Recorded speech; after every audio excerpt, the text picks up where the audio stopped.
Polio has been found among young children in northeast Syria, according to the World Health Organization.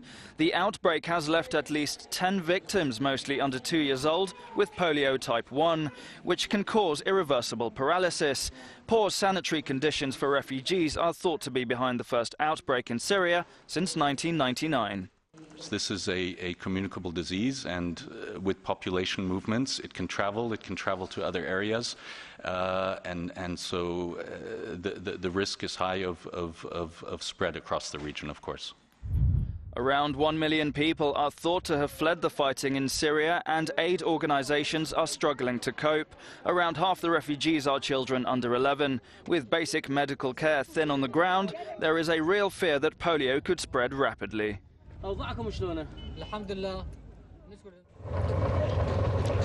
Government forces in the Democratic Republic of Congo have nearly ended the threat from rebel M23 fighters.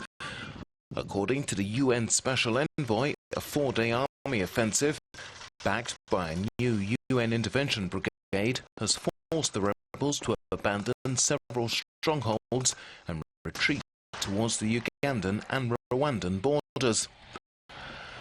After 2 months of relative calm, tensions reignited after Rwanda, which UN experts accuse of backing the M23 rebels, said 2 of its citizens were killed by Congolese army fire over the weekend.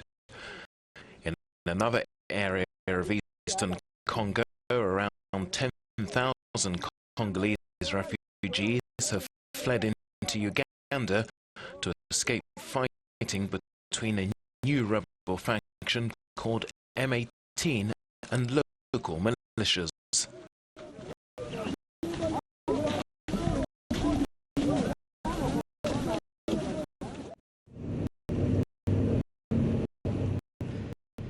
New York City's Ellis Island, the place where millions of immigrants first touched US soil, has at last reopened its museum.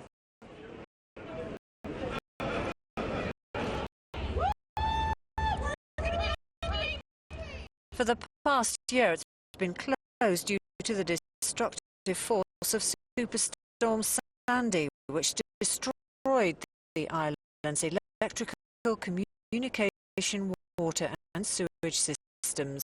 Oh, it feels wonderful. It's been a whole year. I haven't seen visitors, here, and so it means the world to me. It means the world to my staff to be back and open again. 12 months ago, the storm tore through much of the New York and New Jersey shores, killing at least 150 people and destroying 500,000 houses.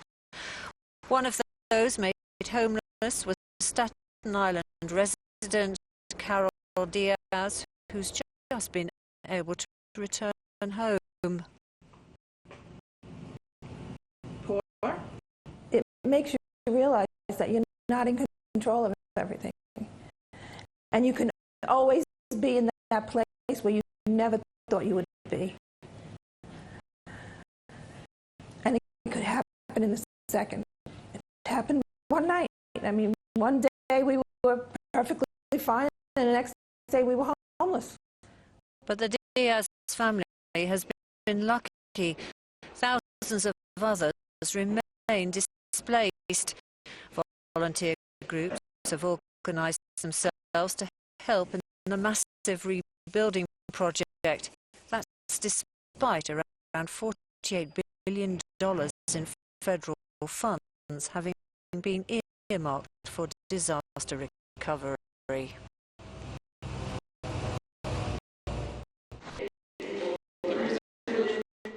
As Russia prepares to host next year's Winter Olympics, President Vladimir Putin is keen to make sure nothing derails its success. Introducing the head of the International Olympic Committee to host city Sochi, Putin says everyone will be welcome.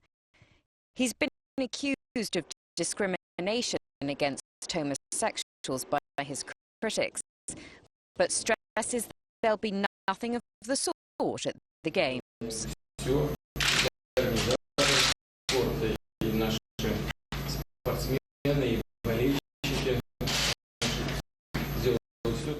We're doing everything.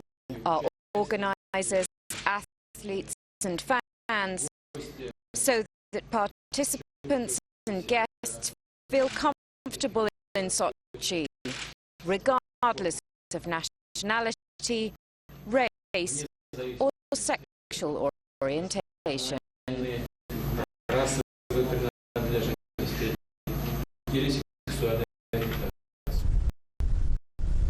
The International Olympic Committee has praised preparations for the Games, but a new Russian law banning homosexual propaganda among minors has been casting a shadow over the lead-up to the event. There's been concern that it could apply to gay athletes and visitors to Sochi.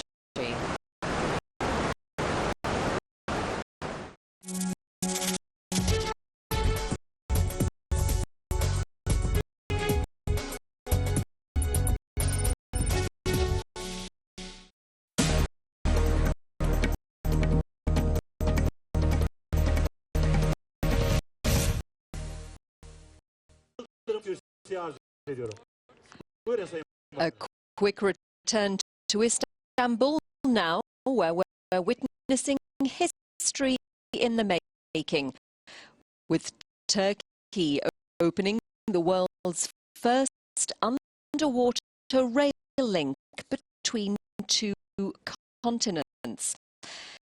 Asia and Europe are being connected by the tunnel, which is allowing Prime Minister Recep Tayyip Erdogan to realise the project dreamt up by an Ottoman sultan over a century ago.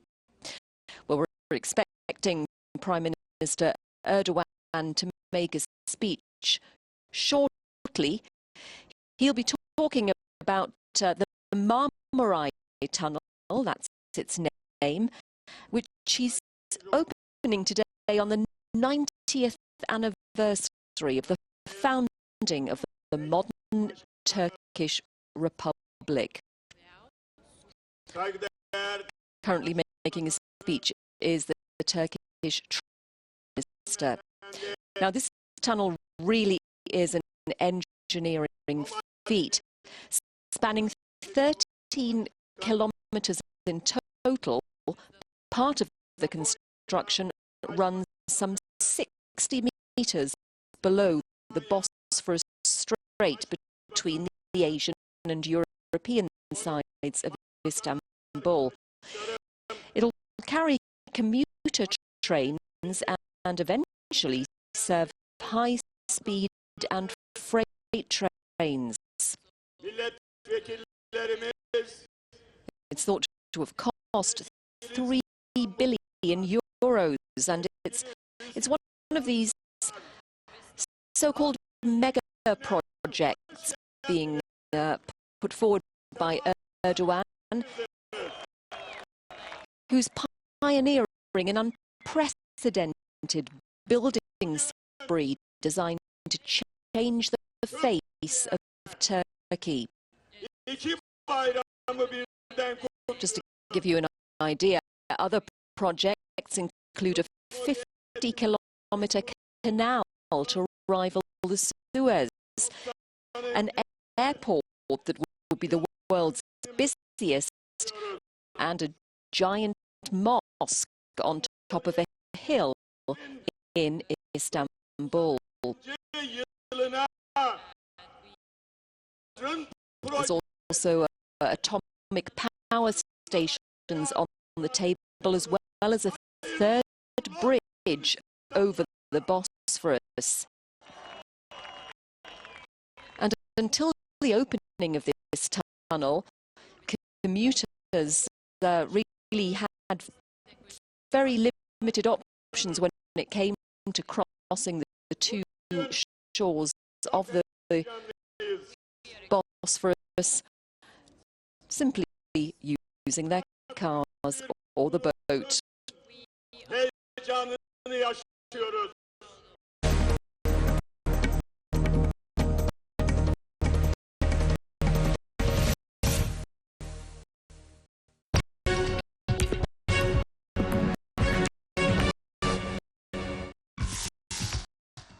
Turkey's new subsea tunnel, joining Asia and Europe for the first time, opens at a cost of 3.3 billion euros.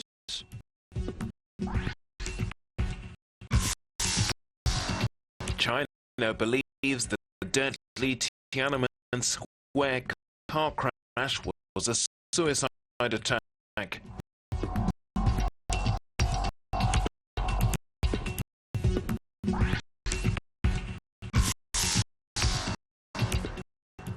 Hurricane strength winds batter mainland Europe after leaving a trail of destruction in southern Britain.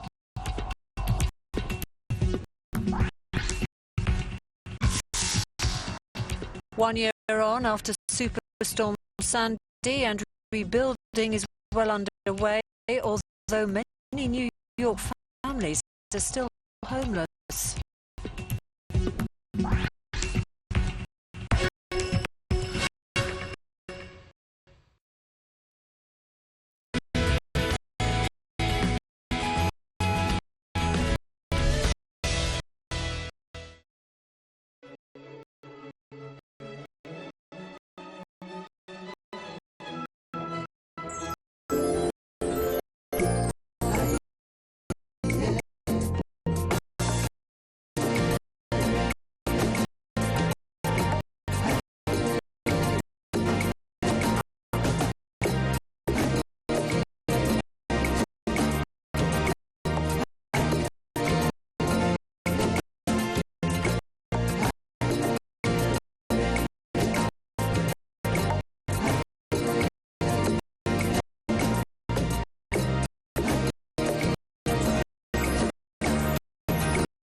Build effective automated strategies using simple drag-and-drop technology with the innovative FX Pro Quant Strategy Builder.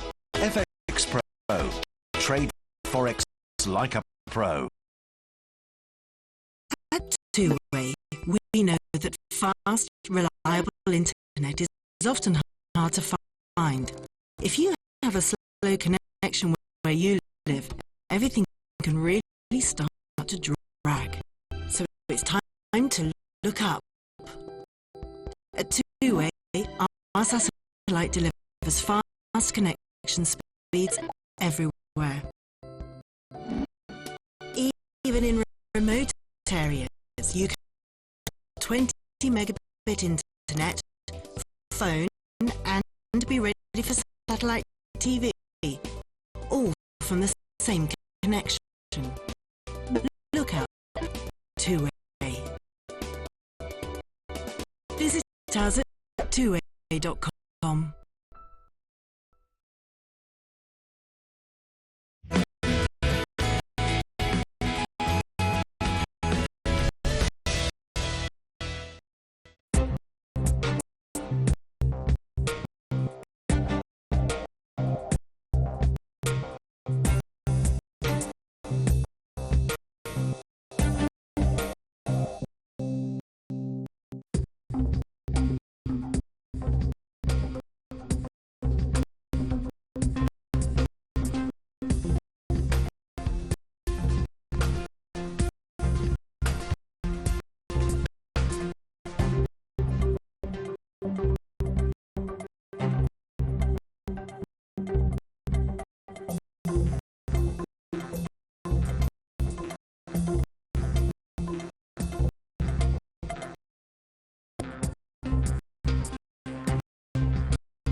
There are around 450,000 business transfers every year in Europe. It's a vital process for businesses, but around a third of them don't survive the process. One of the methods which works is the creation of a cooperative, when employees buy the business. This week we go to Nantes to find out more. That's Business Planet.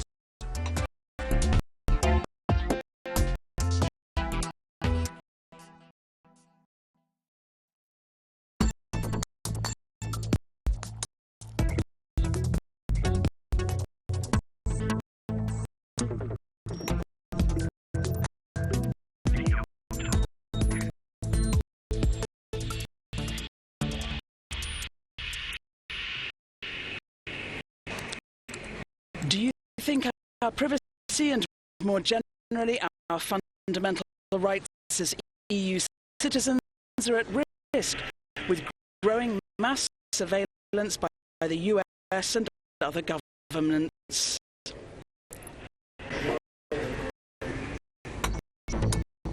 Une partie de la réponse pour tenter de protéger notre vie privée. Part of the answer, in order to try to protect our privacy, obviously implies policies and the establishment of legislation protecting citizens.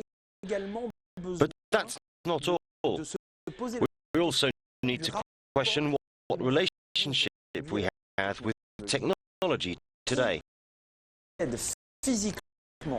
has physical access to our data and to our personal communications? This is a fundamental question, because this right to privacy protection gives rise to other freedoms. For example, if you know you're being watched constantly, you're not going to express yourself in the same way. You won't say everything you know of your government. You will self-censor. Vous allez vous auto-censurer. Alors ce que l'on a vu avec les what we saw with the PRISM revelations is that when it comes to Google, Facebook, Apple, Microsoft, it's all the same. It means universal access for US intelligence.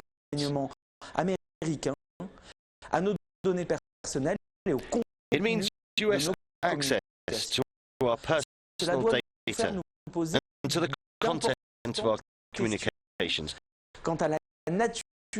This should make us ask important questions about the architecture of our communication infrastructure. Who do we trust and why? And especially what will happen to that data in 5, 10, 20 years' time. What damage could be done to you using this access to your data? These issues are being raised in the European Parliament, which is preparing a new regulation on the protection of personal data. This is a unique opportunity for MEPs to put new tools into the hands of the citizens. It will enable them to regain control of their personal data, to regain control from these US web giants. Face à ces géants du web américain. If you want to ask a question, go to the Euronews website or our social media pages.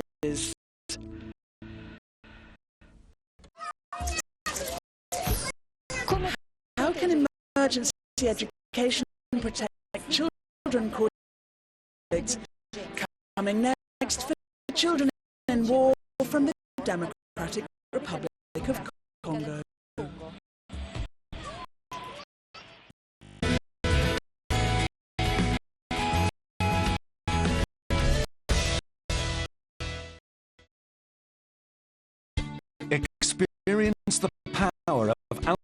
algorithmic trading through a series of innovative tools from FX Pro.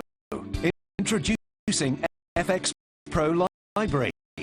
Download fully optimized, ready-to-trade automated strategies in just a few clicks.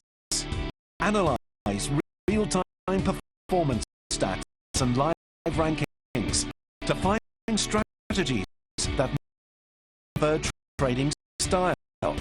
You can even customize ready-to-edit templates with the award-winning FX Pro Quant Strategy Builder. FX Pro. Trade Forex Live.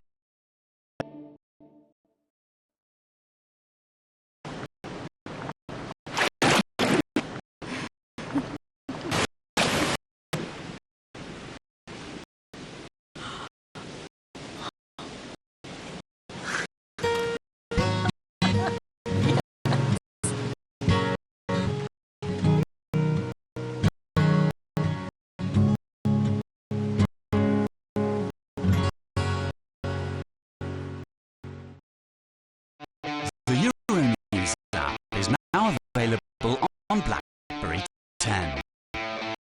Get the latest headlines on world news, business, culture, sci-tech, and much more in your language. Share and comment directly with BBM. Watch Euronews live or on demand. Wherever you are, you'll never miss a breaking story. Get the most watched news channel in Europe.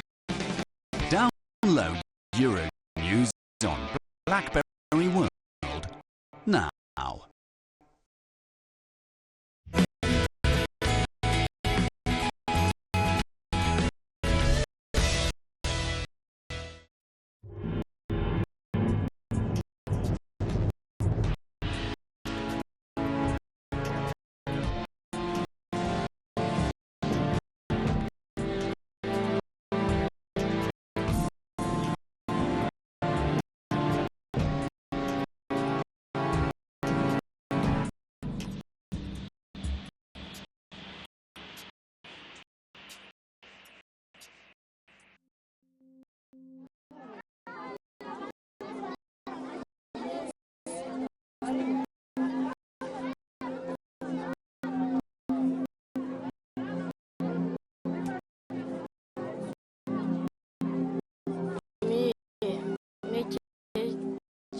I'm scared of war because people can come and kill your father or your mother.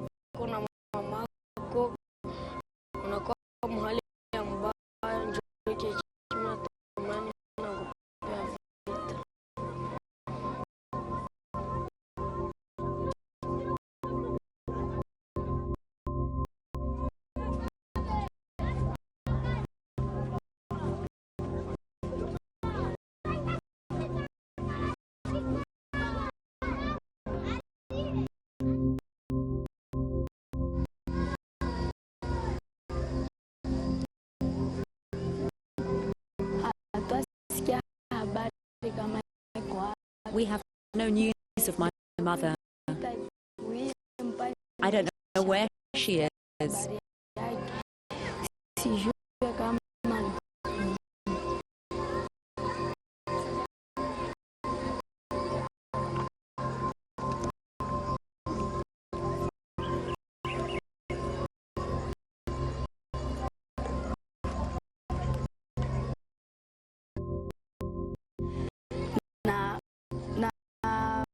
There were gunshots everywhere. My mother woke me up and told me we had to go. When we arrived at the Masisi Center, there were huge crowds there.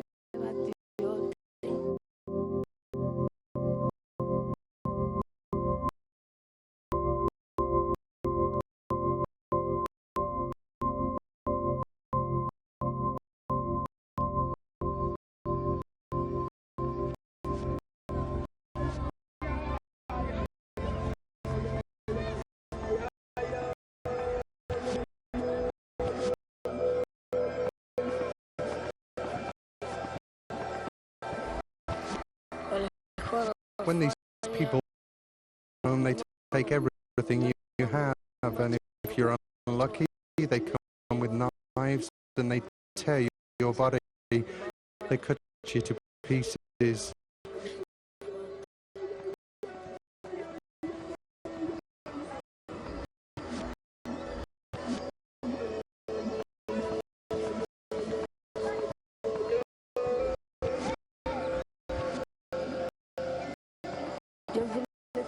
At one point in my city centre, I lost my mum.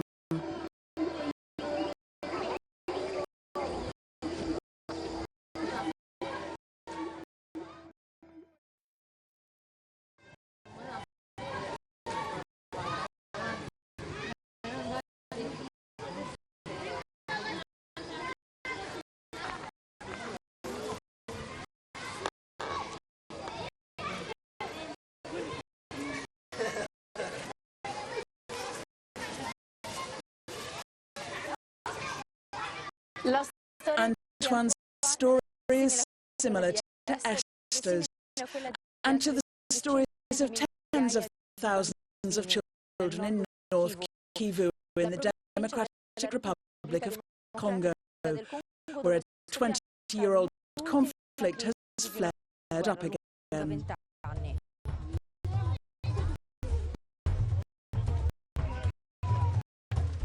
Antoine and Esther are displaced, like 750,000 other people in the province. They live in the Kalinga camp in Masisi territory. When the war forced them to flee their homes last October, they lost everything. But this year they're back in a classroom, thanks to the EU Children of Peace Initiative and the Norwegian Refugee Council, which works to get displaced children to school and aims to reduce the threats linked to the conflict and the presence of armed groups in the area.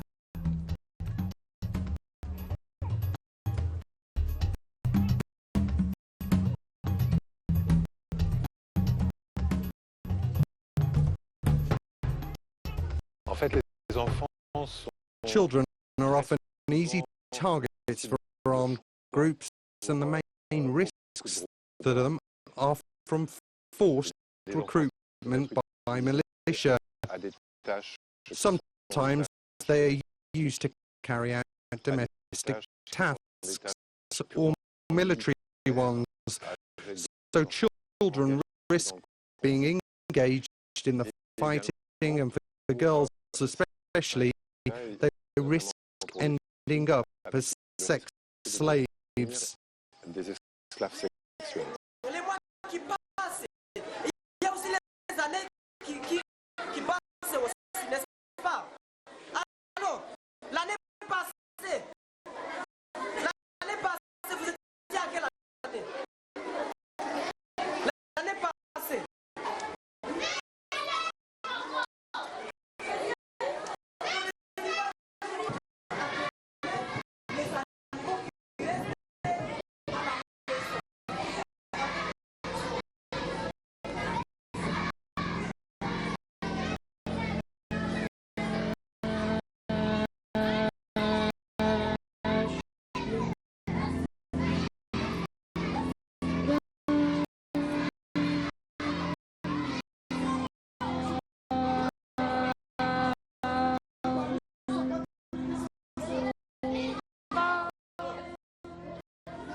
I was buying and selling little things, and I thought, you know, my parents are dead.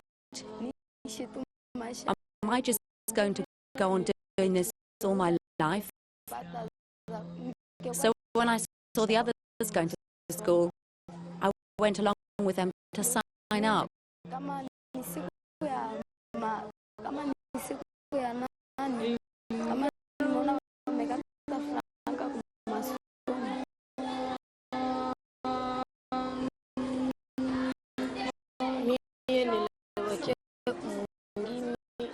hadn't been to school for 2 years. Parents didn't have any money. During that time, I went out collecting firewood, which I sold, and the money was used to feed the family. Life really was very hard for me.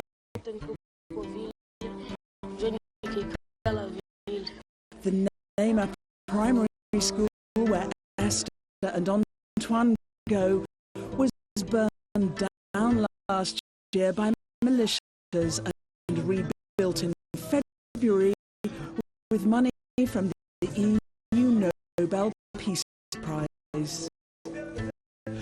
Over 500 schools were damaged or destroyed in the past year, but today this school has more than 600 students. NRC managed to register more than 400 children who had never been to school before, using a condensed education system, catch-up classes, and financial help for the most deprived.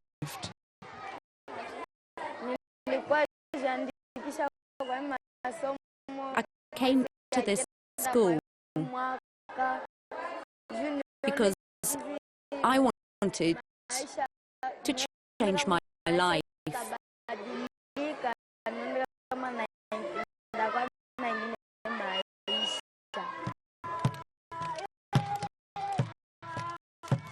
In the Lucia Berry child-friendly space, up to 2,000 children do various activities and workshops, but it is just a drop in the ocean. Less than 40% of children living in displacement camps are enrolled in an educational scheme. Parents just cannot afford to send their children to school.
Euronews, most watched news channel in Europe.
in your heart.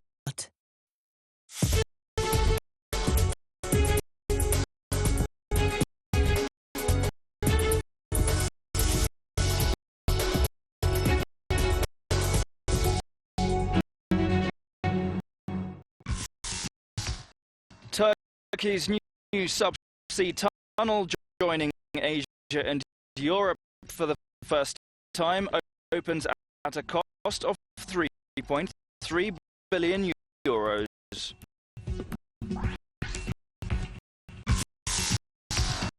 China believes the deadly Tiananmen Square car crash was a suicide attack.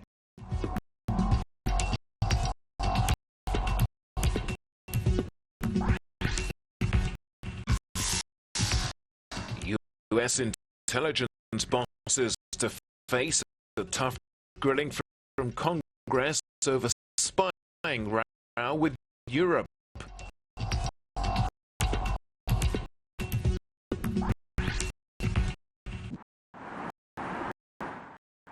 This is the Bosporus Strait, a stretch of water that divides Asia and Europe. Today, Turkey opens an undersea tunnel joining the two continents for the first time. Construction on the Marmaray tunnel began in 2004, but was delayed by archaeological excavations. Turkish Premier Recep Tayyip Erdogan has been an ardent supporter from day one, despite criticism that it is one of his vanity projects. The mammoth engineering feat was part financed by the Japanese, who invested around a quarter of the 3.3 billion euro cost. It was built to withstand earthquakes, and the section that runs under the strait lies at a depth of about 55 meters. The project coincides with Turkey's National Day, marking 90 years of the foundation of the Republic by Ataturk. It's the realization of a dream dating back around 150 years. The new tunnel provides a non-stop railway route all the way from China to Western Europe's markets. It's hoped the trade route will be opened to form a modern-day Silk Road.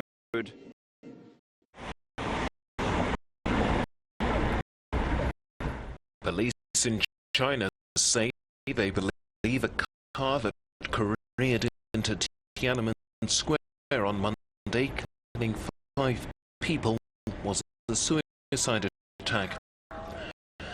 Security has been stepped up all around the popular tourist attraction, already one of China's most sensitive and well-guarded locations. Now authorities have launched an appeal for information about 2 suspects from its restive Xinjiang region. The vehicle appeared to have driven several hundred meters along the pedestrian pavement in front of the forbidden city entrance before bursting into flames, knocking down people as it went. The 3 people inside the car died, as well as 2 tourists, while 38 others were injured. Beijing has blamed Uyghur separatists and religious extremists for a series of attacks over the years in Xinjiang, saying they want to establish an independent state called East Turkestan. However, the unrest is not believed to have ever spilled over into the nation's capital.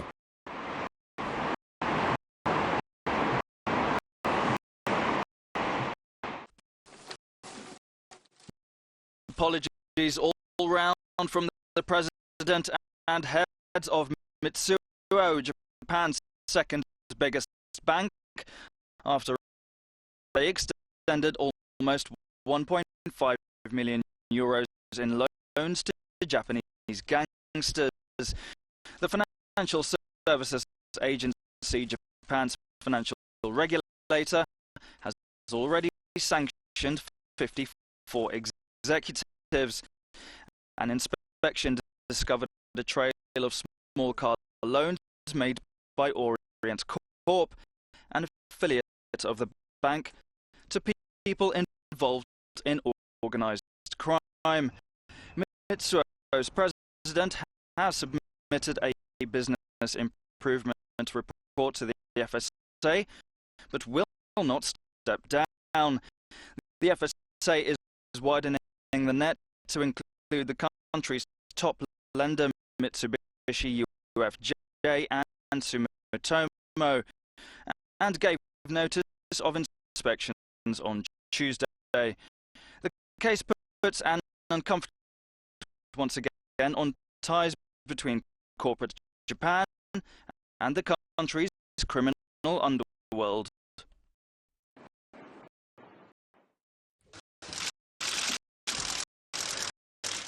America's top spy chiefs face Congress today over fresh allegations the United States has been eavesdropping on European leaders and citizens. General Keith Alexander, the head of the National Security Agency, will appear before a Senate Intelligence Committee to explain why it wasn't informed.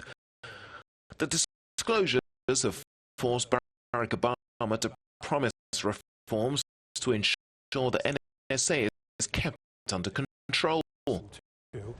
They're involved in a whole wide range of issues, and we give them policy direction, but what we've seen over the last several years is their capacities continue to develop and expand, and that's why I'm initiating now a review to make sure that what they're able to do doesn't necessarily mean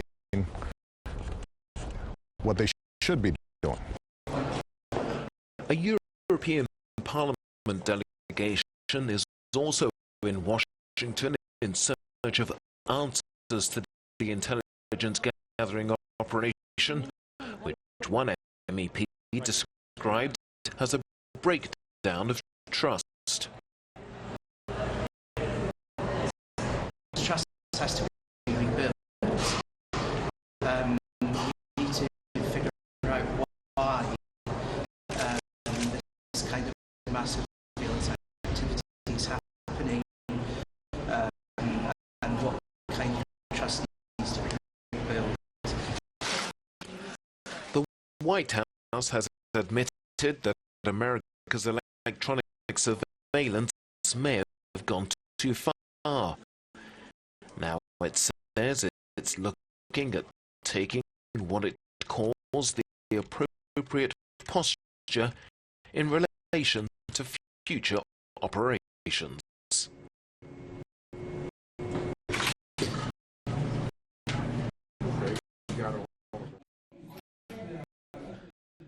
Polio has been found among young children in northeast Syria, according to the World Health Organization. The outbreak has left at least 10 victims, mostly under 2 years old, with polio type 1, which can cause paralysis. Poor sanitary conditions for refugees are thought to be behind the first outbreak in Syria since 1999. This is a communicable disease, and with population movements, it can travel to other areas, and the risk is high of spread across the region, of course. Around 1 million people are thought to have fled the fighting in Syria, and aid organizations are struggling to cope. Around half the refugees are children under 11, with basic medical care thin on the ground. There is a real fear that polio could spread rapidly.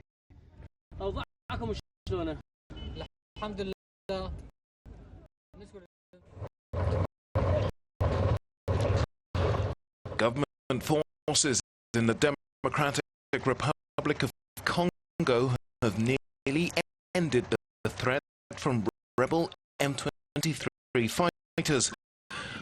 According to the UN Special Envoy, a 4-day army offensive backed by a new UN intervention brigade has forced the rebels to abandon several strongholds and retreat towards the Ugandan and Rwandan borders.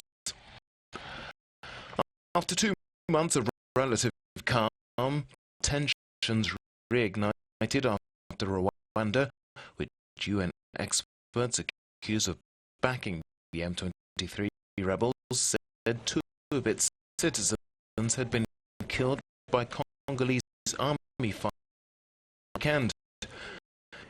In another area of eastern Congo, around 1,000 Congolese refugees have fled into Uganda to escape fighting between a new rebel faction called M18 and local militias.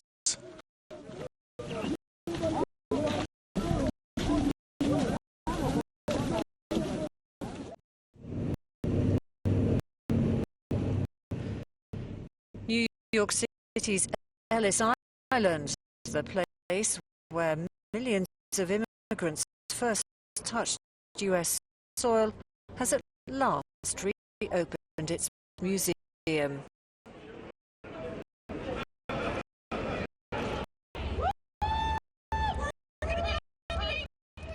For the past year, it's been closed due to the destructive force of Superstorm Sandy, which destroyed the island's electrical, communication, water and sewage systems. Oh, it feels wonderful. It's been a whole year I haven't seen visitors, here, and so it means the world to me. It means the world to my staff to be back and open again. 12 months ago, the storm tore through much of the New York and New Jersey shores, killing at least 150 people and destroying 500,000 houses. One of those made homeless was Staten Island resident Carol Diaz, who's just been able to return home. Poor. It makes you realize that you're not in control of everything. And you can always be in that place where you never thought you would be. And it could happen in a second. It happened one night. I mean, one day we were perfectly fine, and the next day we were homeless. But the Diaz family has been lucky. Thousands of others remain displaced. Volunteer groups have organised themselves to help in the massive rebuilding project. That's despite around $48 billion in federal funds having been earmarked for disaster recovery.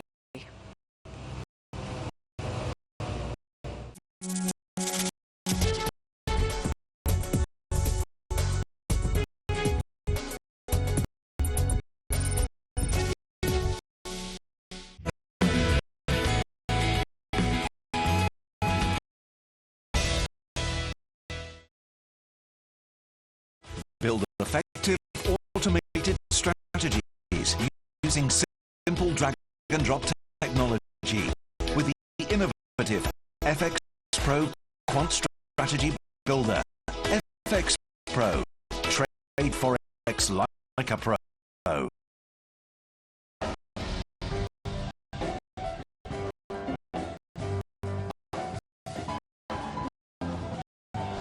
Baku Jazz Festival.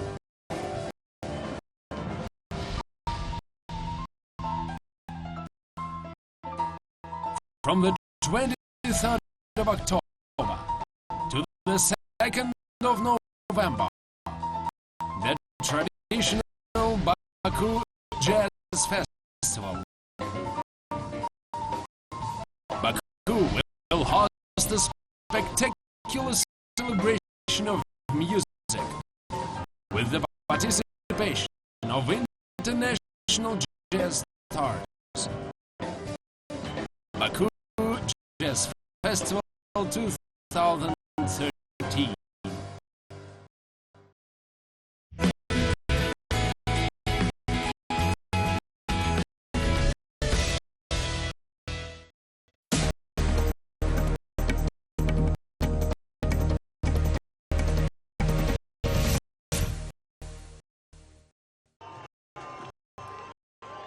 Well, live in Istanbul, where Turkish Prime Minister Recep Tayyip Erdogan is inaugurating the world's first trans-continental tunnel between the Asian and shores of the city.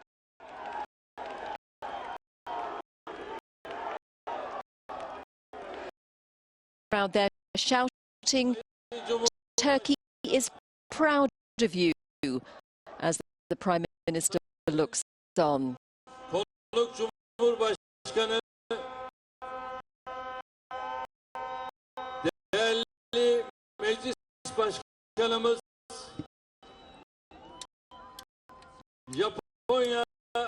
Let's listen to what he has to say.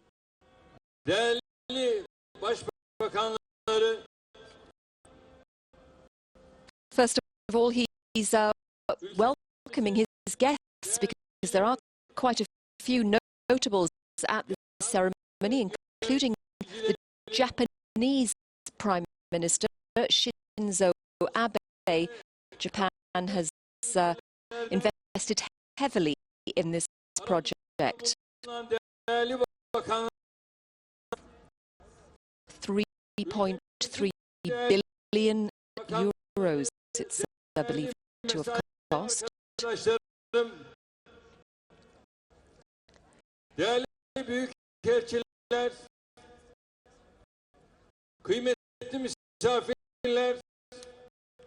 Again, just more welcomes for those present from the Turkish Prime Minister. He says that this pride that we're seeing today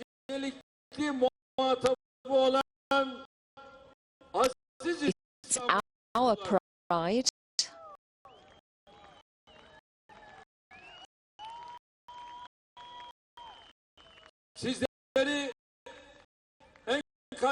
And it's the pride of Istanbul.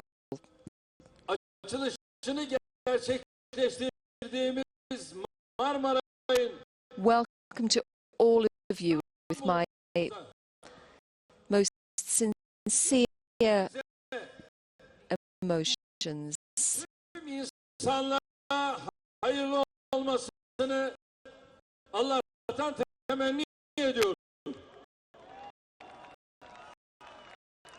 Let the inauguration of the Marmaray Tunnel today be a good thing for all of humanity. This very important day.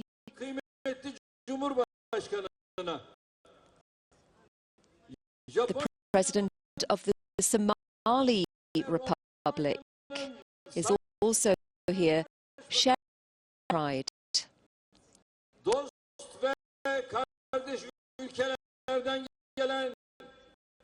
As is the Japanese Prime Minister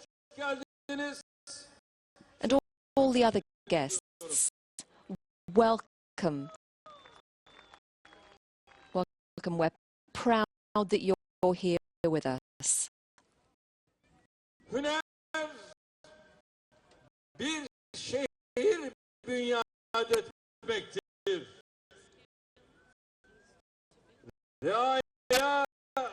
What's important is to build a city.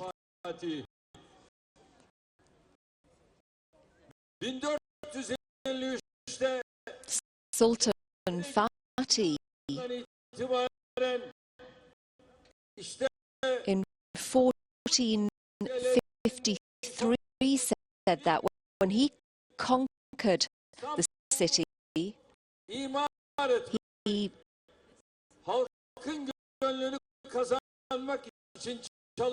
wanted to rebuild Istanbul and to win over the hearts of the people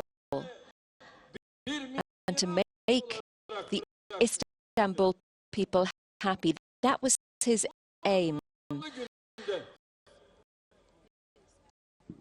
And he left that as our aim.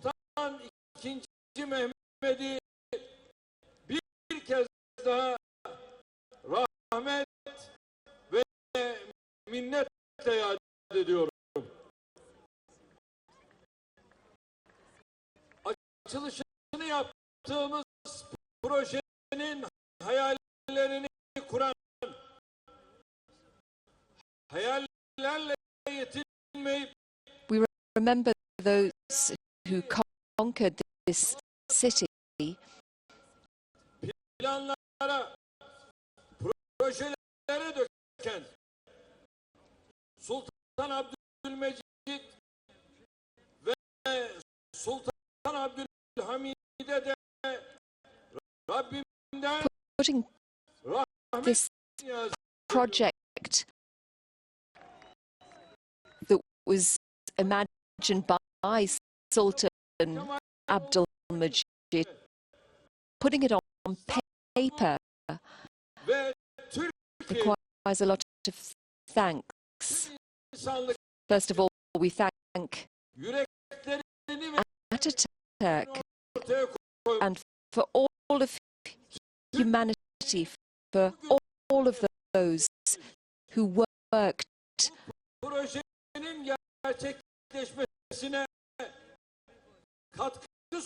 for Turkey and who've supported Turkey until now, who've helped us to realise this project. Ministers who've taken part in it, all the politicians who've taken part, all the administrators. I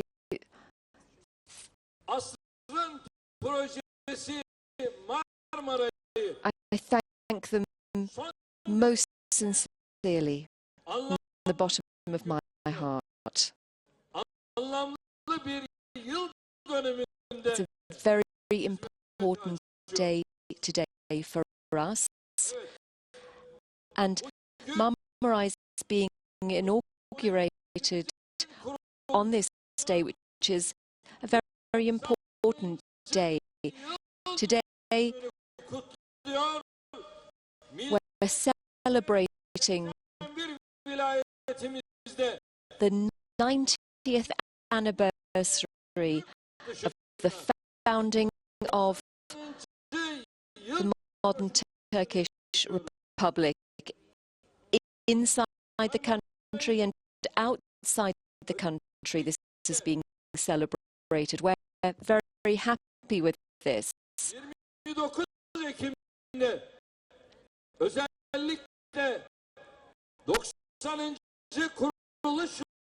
the 29th of October, we wanted to inaugurate this project on that date with this big plan.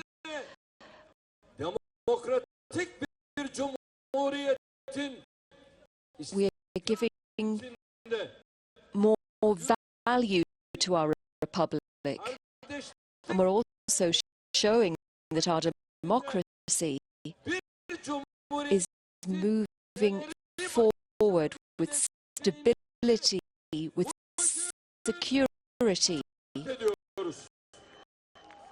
and we're showing what a democracy can achieve. We're proving what we're capable of doing.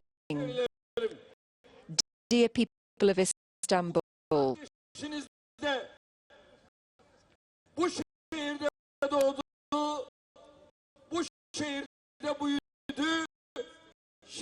your Prime Minister was born in this city and he grew up in this city. This pride that we have today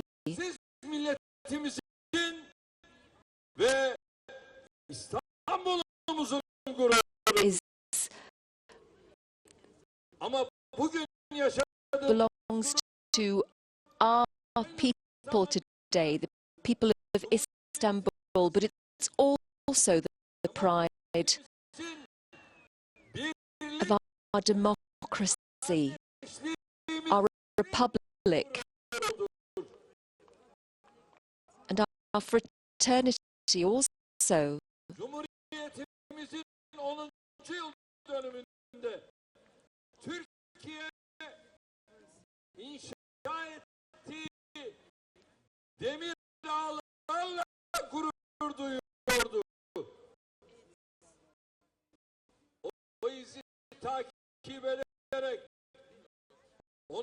On the 10th anniversary of the Republic, people started saying that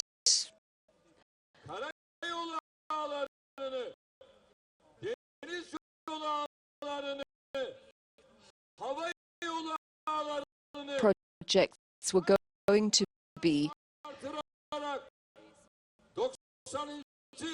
put together, roads and rail links, and now we're trying to make those projects come into reality.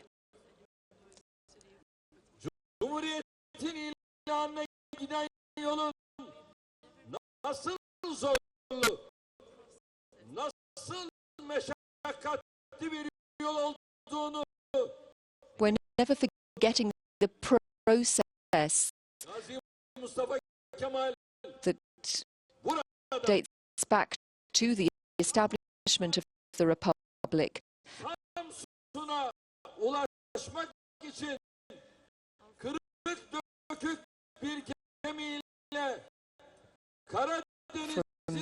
Istanbul to Samsun,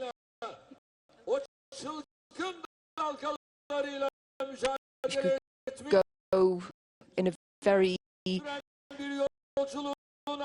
bad boat with the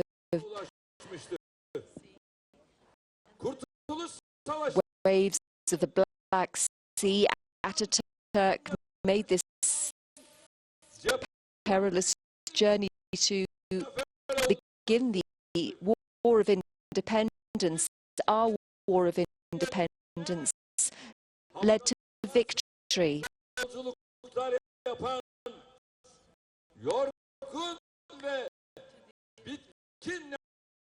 Being carried on the backs of people.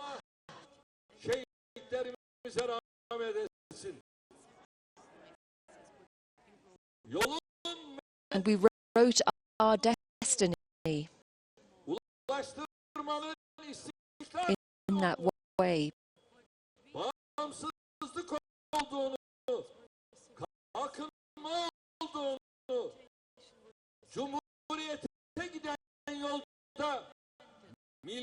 Our aim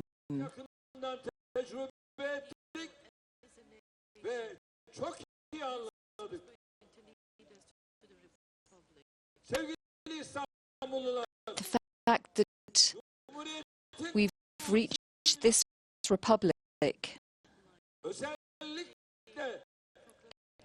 is through our work, our resistance.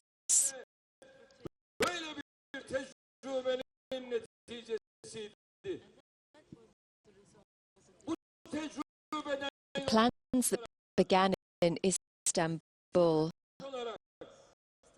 come from this experience. For 11 years, our government has been working a great deal on the question of transport.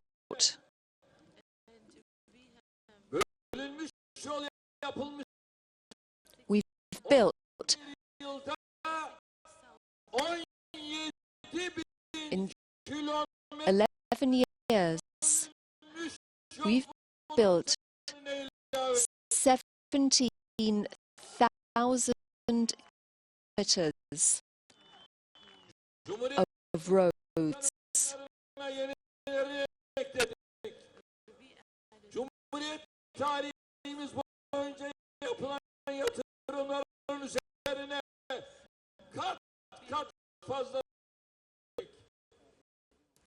It was 6,000 kilometers until we reached power. The roads that we've built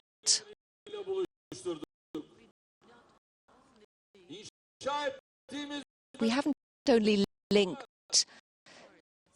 cities but also hearts with these roads.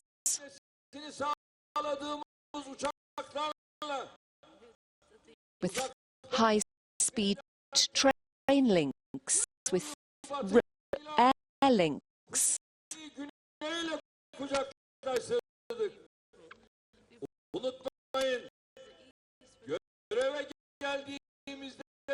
The south has got closer, and also from the north, from east and west. When we came to power, 26 airports. Now we've opened 52 other airports.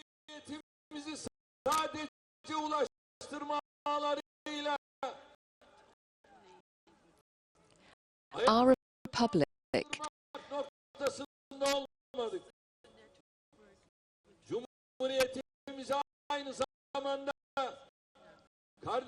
of course can't be summed up purely by transport. Our republic is also the fraternity, its union, its unity, its equality, its democracy, a democratic network. And we're working in all those areas together, little by little. We're making progress to make our republic a lot stronger.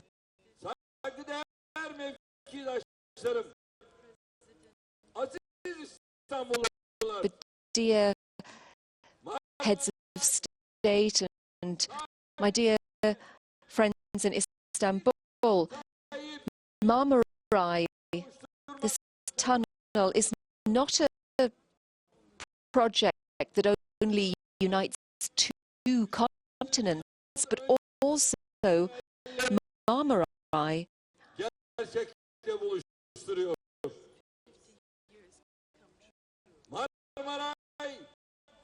makes real a 150-year-old dream.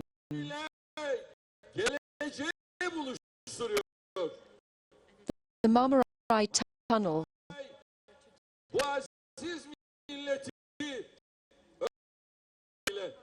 brings together past, present and future, the pride.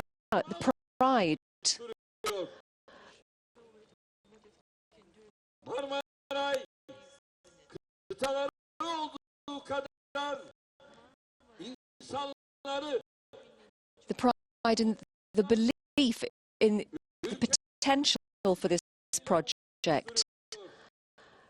Marmaray has brought together peoples, countries.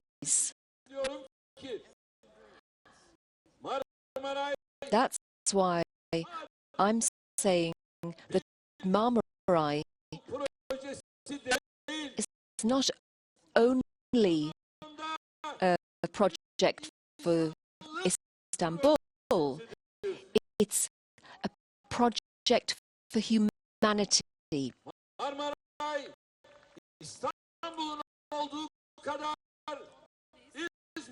Marmaray doesn't only belong to Istanbul, but to Izmir, to Trabzon, to Diyarbakir, to Anatolia,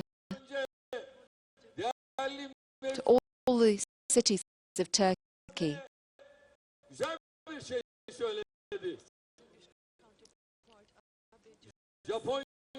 My Japanese colleague said something very good. He said,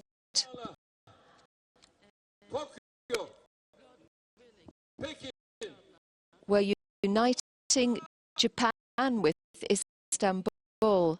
I hope that Tokyo, Beijing, London are all going to be united.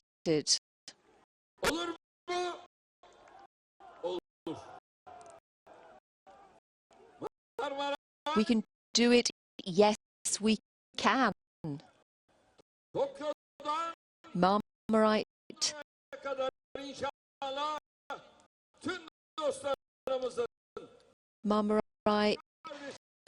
links Beijing and London and Tokyo. It's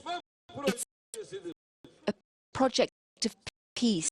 It's a project of solidarity.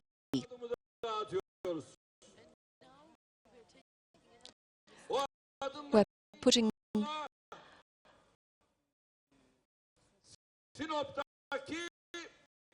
forward our relations with Japan.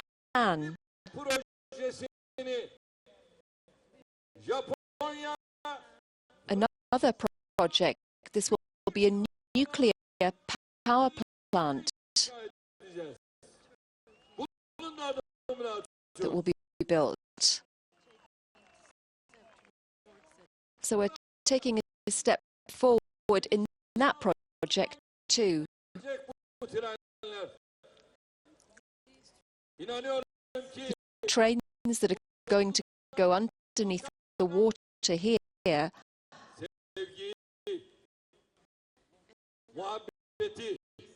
are also going to carry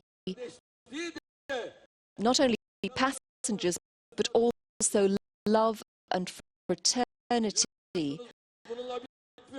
That's also going to be transported by the tunnel between continents. And that won't be the end of it. From 2015, further south, we're going to finish in 2015 a tunnel which is going to carry cars under the water also. And that's going to hopefully, with God's will, be finished soon.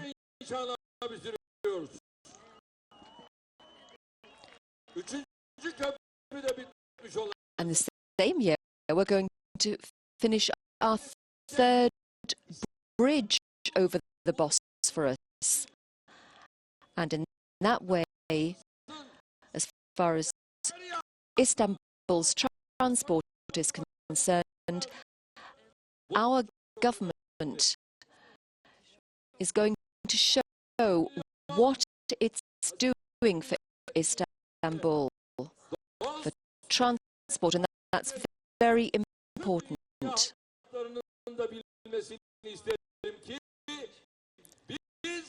I'd like everyone to know that Marmaray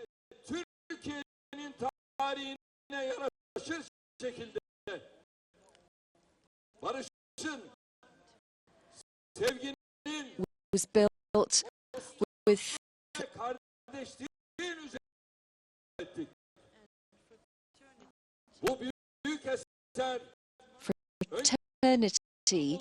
experience, and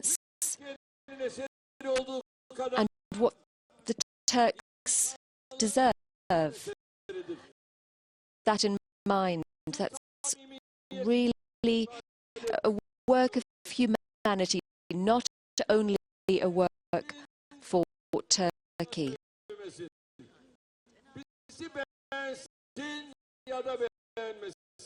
Whether you like us or not,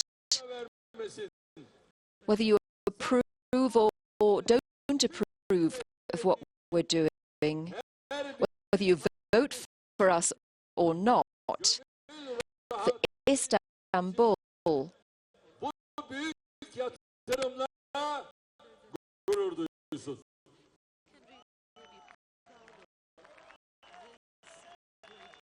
and all the people who are going to use it, who are going to see this project, they should be proud.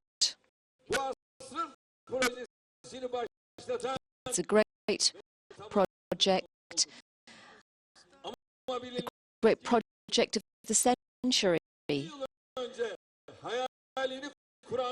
And we finished it, but we know that those who dreamt of it 150 years ago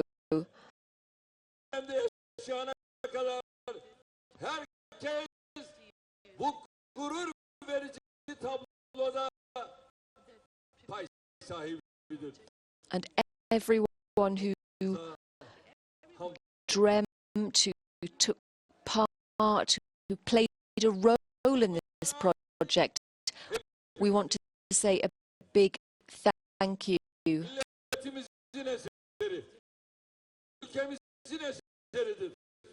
Marmaray is a work for everyone.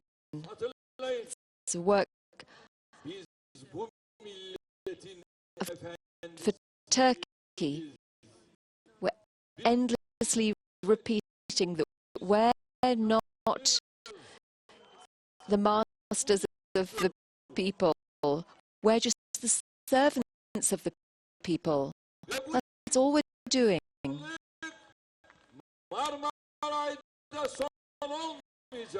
And the fact that we're servants doesn't end with Marmaray. God willing, we're going to build also other tunnels.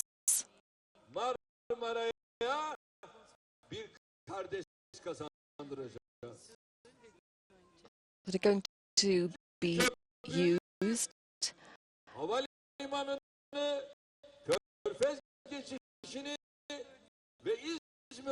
Another airport, another bridge,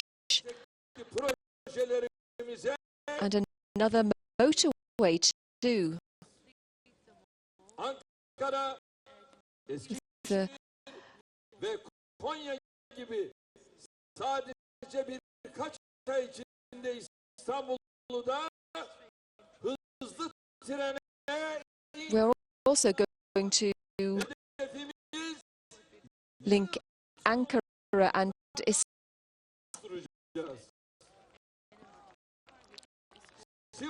until the end of the year.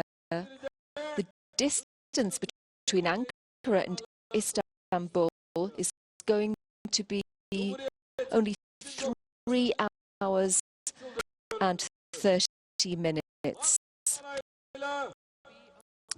Our cities are also going to have high-speed links. In 2023,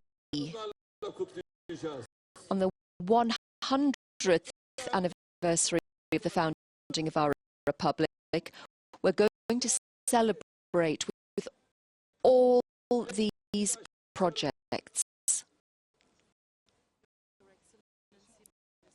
My dear friends, my dear colleagues, my dear guests,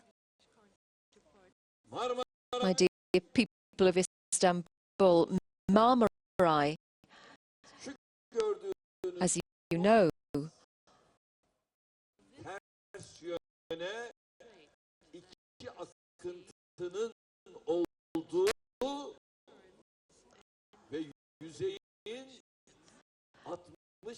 the Bosporus that we see here, there's 2 currents of water that flow against each other, and we've built a tunnel below this water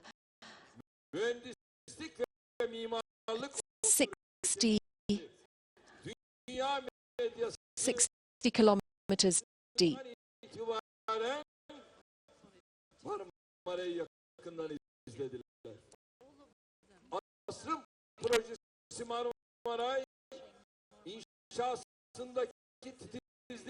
Everyone's followed the unfolding of this project.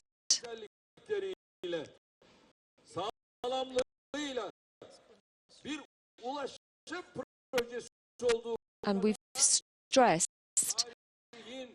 that we're very sensitive about these works,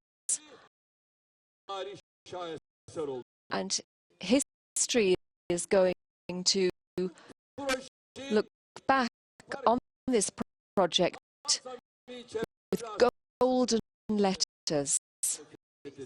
By putting this project together, we've really respected the environment. Fish that are going to cross the Bosporus, we've respected them. All of the environmental aspect of the Bosporus.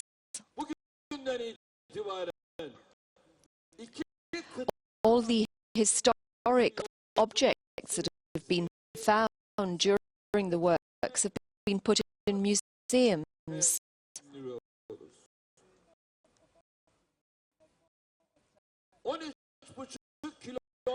And the journey time from now on will only be 4 minutes to cross between the shores.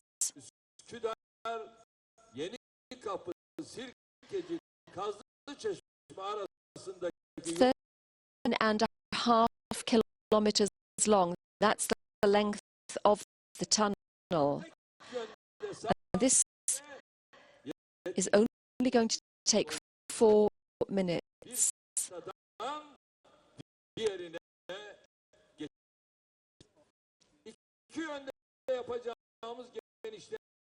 $60,000 people are going to be transported from one continent to another with these commuter train lines.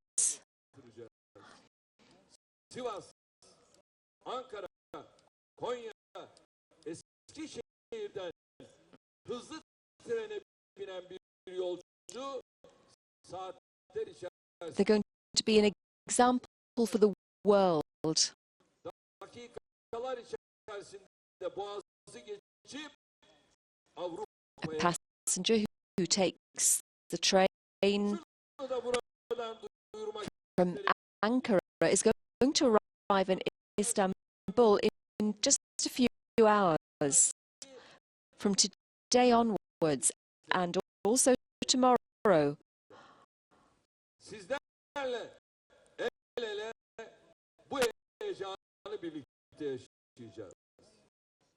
We're going to be able to travel freely in this tunnel.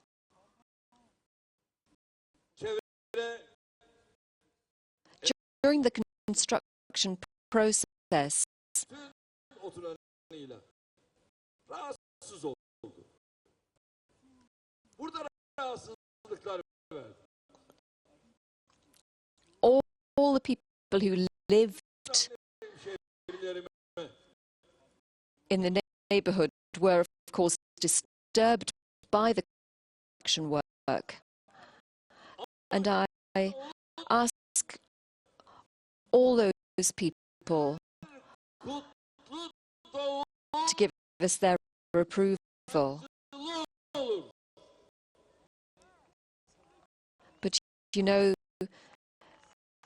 every birth creates suffering, and it's a very important birth. We have suffered, but from now onwards, we're all going to be very, very happy, thanks to this tunnel. And you're also going to say to us that God's blessing us thanks to this tunnel. I'm not going to talk much longer. First of all,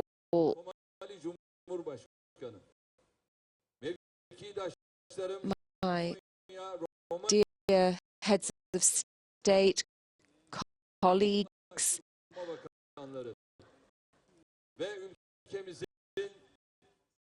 and all transport ministers,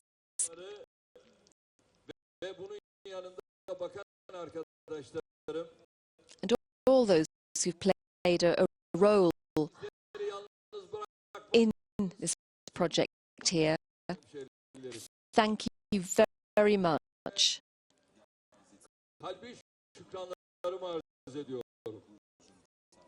Başta Ulaştırma Bakanım olmak üzere bakanlık mensuplarımız, tüm emeği geçenler,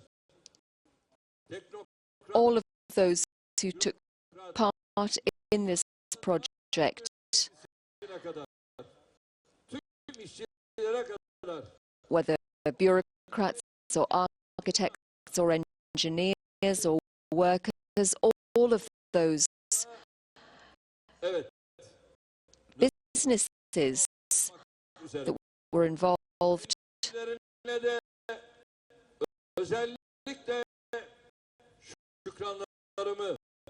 Thank you.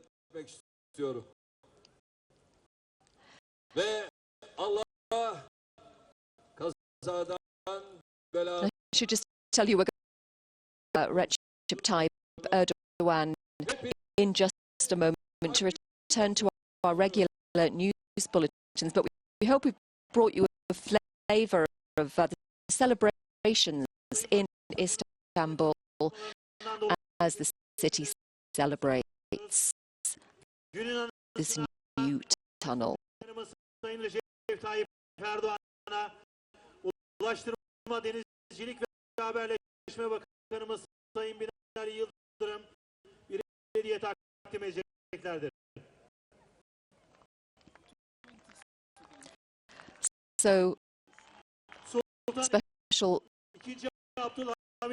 plaque being presented now to Recep Tayyip Erdogan to mark the opening of the Marmaray tunnel, linking the Asian and European banks of Istanbul, all being opened today on the 90th anniversary of the founding of the modern Turkish Republic.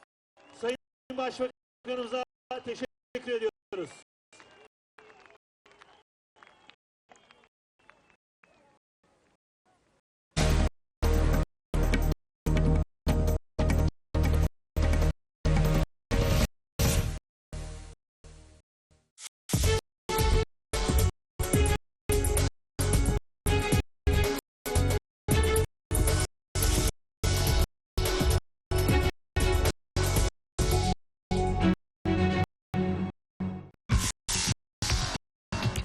China believes the deadly Tiananmen Square car crash was a suicide attack.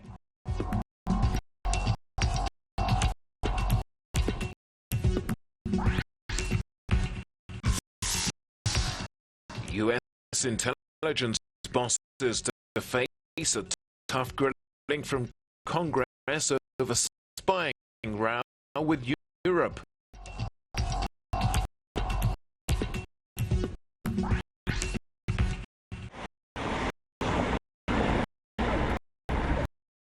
In China say they believe a car that careered into Tiananmen Square on Monday, killing 5 people, was a suicide attack. Security has been stepped up all around the popular tourist attraction, already one of China's most sensitive and well-guarded locations. Now authorities have launched an appeal for information about 2 suspects from its restive Xinjiang region. The vehicle appeared to have driven several hundred meters along the pedestrian pavement in front of the forbidden city entrance before bursting into flames, knocking down people as it went. The 3 people inside the car died, as well as 2 tourists, while 38 others were injured. Beijing has blamed Uyghur separatists and religious extremists for a series of attacks over the years in Xinjiang, saying they want to establish an independent state called East Turkestan. However, the unrest is not believed to have rolled over into the nation's capital.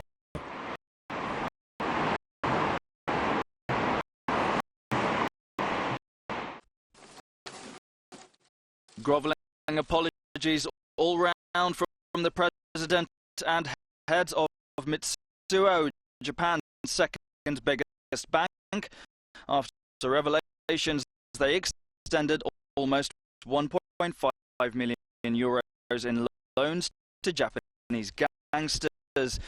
The Financial Services Agency, Japan's financial regulator, has already sanctioned 54 executives. An inspection discovered a trail of small car loans made by Orient Corp, an affiliate of the bank, to people involved in organised crime. Mitsuo's president has submitted a business improvement report to the FSA, but will not step down.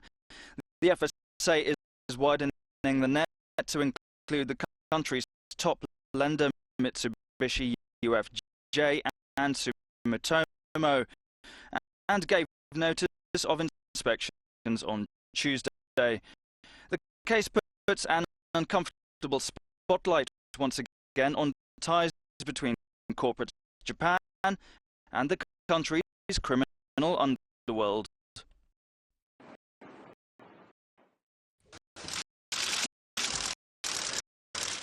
America's top spy chiefs face Congress today over fresh allegations the United States has been eavesdropping on European leaders and citizens.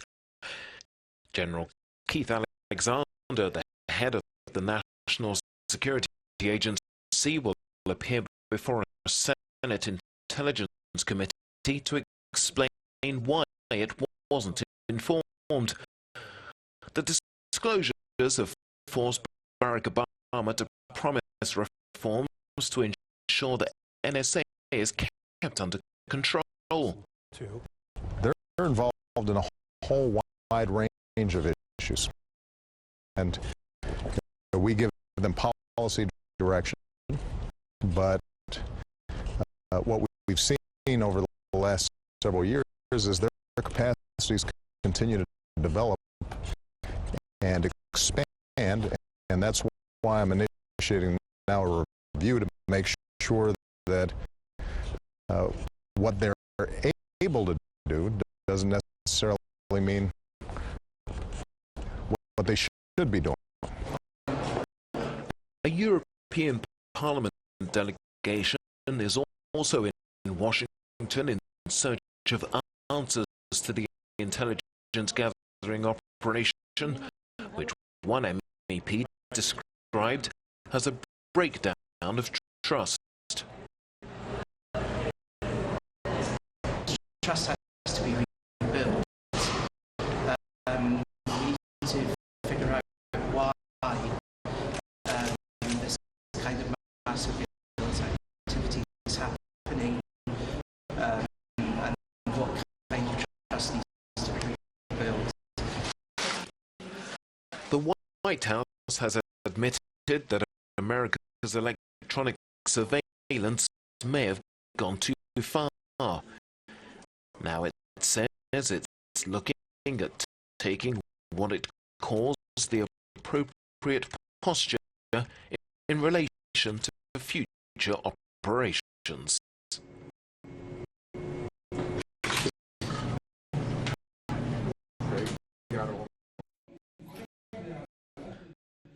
Polio has been found among in northeast Syria, according to the World Health Organization. The outbreak has left at least 10 victims, mostly under 2 years old, with polio type 1, which can cause irreversible paralysis. Poor sanitary conditions for refugees are thought to be behind the first outbreak in Syria since 1999. This is a communicable disease, and with population movements, it can travel to other areas, and so the risk is high of spread across the region, of course. Around 1 million people are thought to have fled the fighting in Syria, and aid organizations are struggling to cope. Around half the refugees are children under 11, with basic medical care thin on the ground. There is a real fear that polio could spread rapidly.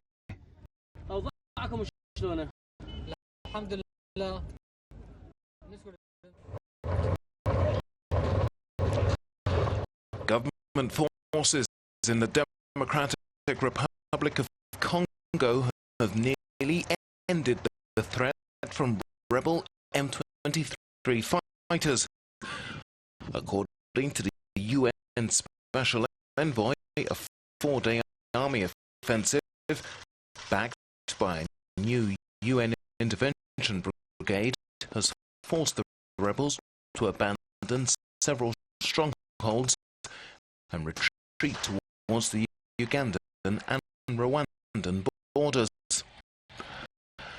After 2 months of relative calm, tensions reignited after Rwanda, which UN experts accuse of backing the M23 rebels, said 2 of its citizens had been killed by Congolese army fire over the week. In another area of eastern Congo, around 10,000 Congolese refugees have fled into Uganda to escape fighting between a new rebel faction called M18 and local militias.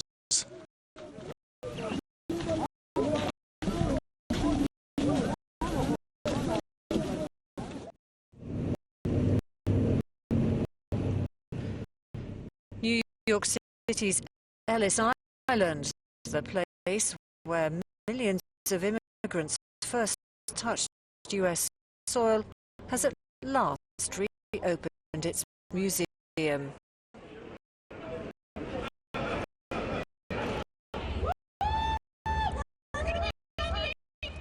For the past year, it's been closed due to the destructive force of Superstorm Sandy, which destroyed the island's electrical, communication, water and sewage systems.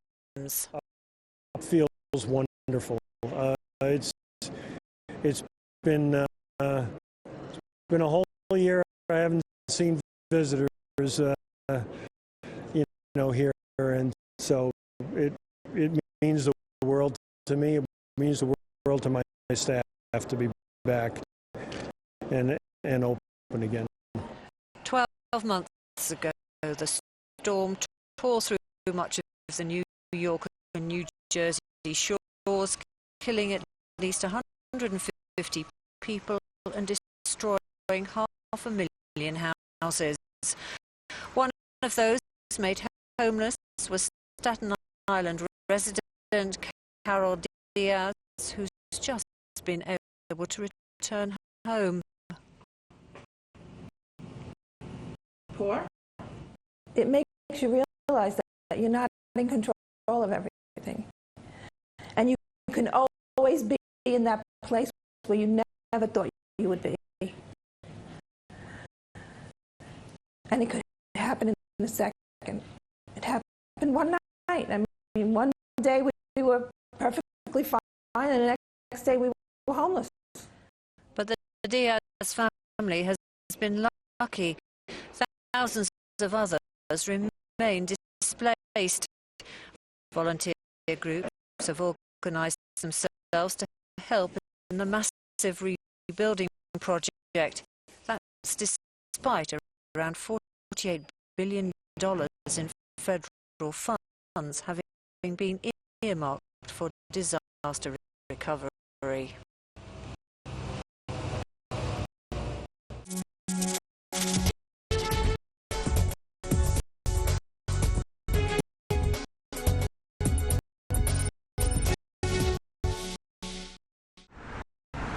Growth, but not good enough, was the reaction from investors to Apple's latest quarterly numbers. The world's most valuable technology company saw sales rise, but profit and profit margins slide under the pressure from rivals, as Apple's having to trim prices to remain competitive. Chief Executive Tim Cook was upbeat, predicting the crucial holiday season would be really great. iPhone sales surged 26% from a year ago to 33.8 million. It sold 14.1 million iPads during the quarter, up very slightly from last year. Industry watchers were ho-hum. Well, it was a healthy report, and it was a good guide for the December quarter. The key questions now for investors investors that need to be answered is, will this momentum hold up? Is Apple innovating enough? Another disappointment. Revenue from China, Hong Kong and Taiwan was up by just 6%, even as two new smartphone models were launched in Apple's second largest market last month. Sales of its cheaper but not cheap iPhone 5C have been particularly disappointing, and some investors worry Apple may have missed a chance to jumpstart sales and fend off Samsung in China with a more affordable phone.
Abu Dhabi is part of the financial highway, Tokyo, Hong Kong, Abu Dhabi, London, New York. Today, if you don't deliver an exceptional technology, solid pricing, 24 hours, with high level of liquidity, you're not part of this market. ADS Securities is a new force in trading. We have offices both in Hong Kong, Singapore, partnership in London. We have invested into technology, people, our clients, and we believe by being positioned from Abu Dhabi, we can contribute to the global marketplace.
Welcome to the world's 9th largest country, seated in the heart of the Eurasian continent, to the country that has access to a potential market of 500 million people, to Central Asia's strongest economy with the most attractive tax climate in the Commonwealth of Independent States and District. Use of the state program of accelerated industrialization that made us number 10 in the world investor protection list. Join those who are already joining us. Discover, explore, invest in Kazakhstan.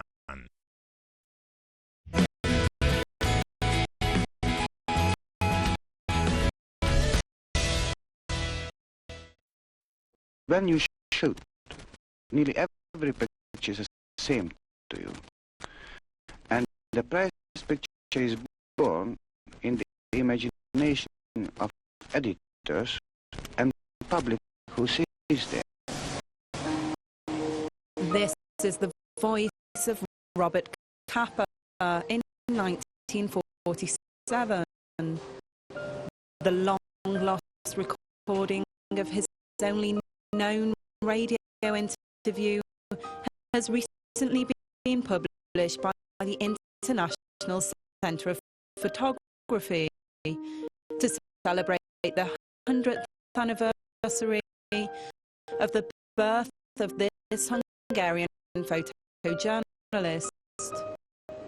Capa, who was born in Budapest, lived for just 40 years and has been dead for 60 more. Yet the public, as well as researchers, still regard him as one of the greatest photojournalists of all time. He gave his all to be the greatest. However, his pictures didn't make him the greatest. It was his enchanting personality. His image was born here in the very heart of Budapest.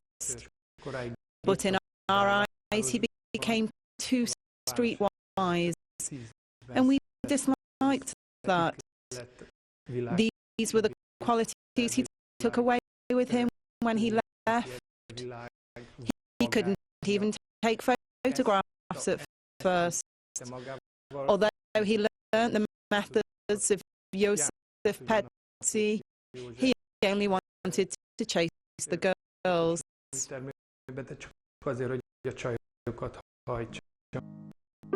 Capa wasn't yet 18 when he left his homeland and started his journey. He studied the technical side of photography in Berlin, but it was really his bravery and sensitivity which made him big. 3 series of pictures were developed from the master selection of his work, one of which is owned by and on display in the Hungarian National Museum. The Centennial exhibition in Budapest shows the different faces of Robert Capa, the photojournalist who took photos of heroes while himself being considered a hero, the emigrant who was chased by life and driven by adventure, and the gambler who was fond of playing and not afraid of taking risks. The visitors are gamblers too. They have to accept the fact that here they will not only see good pictures in nice frames, but also a series of exciting installations which give the little details and fragments needed to make one's own jigsaw puzzle of Capa. Well, as close as one can get to a clear picture of photojournalism, Capa was the first photographer on scene for the D-Day landings in Normandy. This American soldier was shot a mere 3 meters away from him in Leipzig in April 1945.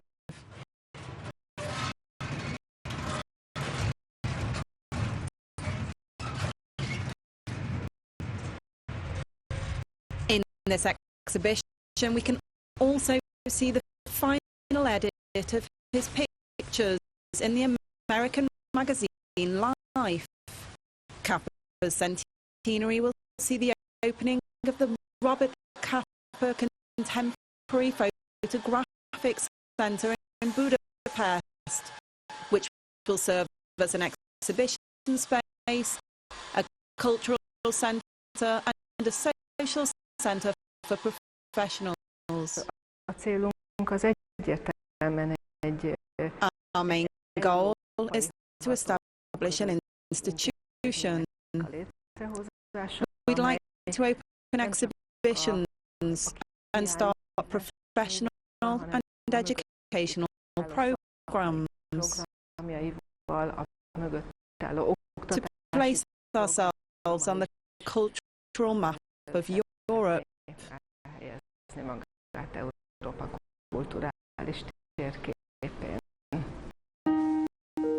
Kappa is famous for redefining wartime photojournalism. If your photos aren't good enough, you aren't close enough, he claimed. He got as close as possible to everything and everybody. This strategy enabled him to take pictures of Leon Trotsky and Charles de Gaulle. The Robert Capa Centenary Exhibition will run in Budapest until January the 12th, 2014.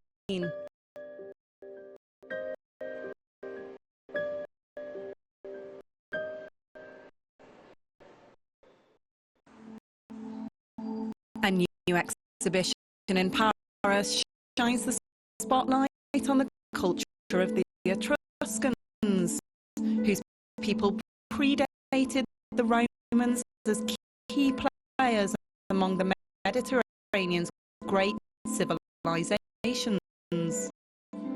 The style of the exhibition is unprecedented.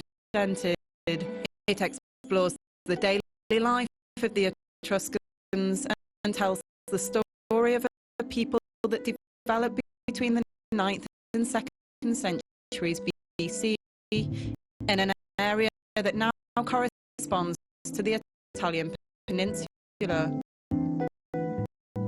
Ce que montre cette exposition, c'est qu'il n'y a pas. This exhibition shows that there's not just one Etruscan civilization and one Etruscan art.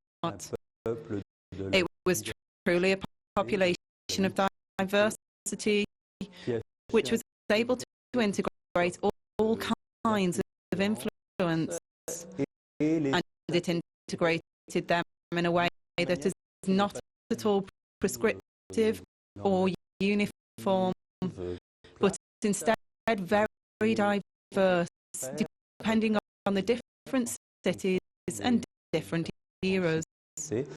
Et des différentes époques. With 250 works from prestigious institutions in Italy and other European countries, the exhibition aims to study the Etruscans in the light of their everyday lives, using architecture to link the first huts to the founding of cities during the 7th century and on to the Roman conquest of Etruria in 351. Ce sont des objets qui sont. The objects are difficult, or rather interesting to decrypt. There are documents which seem to be linked to Egypt, and this could be true. Others recall items from the Phoenician or the Carthaginian world, and that's also true. In addition, the Greek world is very present. The history of the Etruscans is often presented through stories associated with their burial traditions. This exhibition commemorates the disappearance of a people who left behind a fascinating cultural heritage, which had a profound influence on Rome.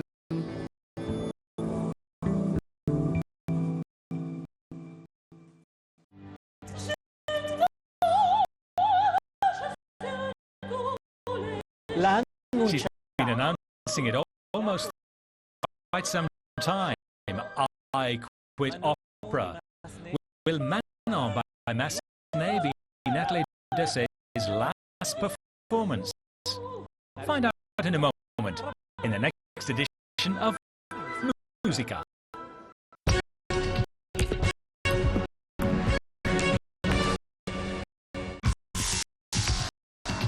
China believes the deadly Tiananmen Square car crash was a suicide attack.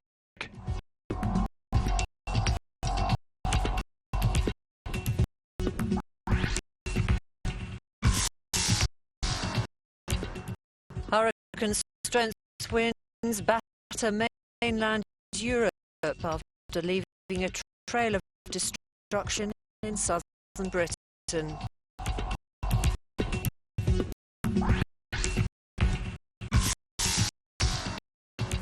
One year on, after Superstorm Sandy, and rebuilding is well underway, although many New York families are still homeless.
Experience the power of algorithmic trading through a series of innovative tools from FX Pro.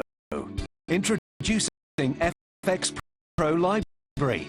Download fully optimized, ready-to-trade automated strategies in just a few clicks.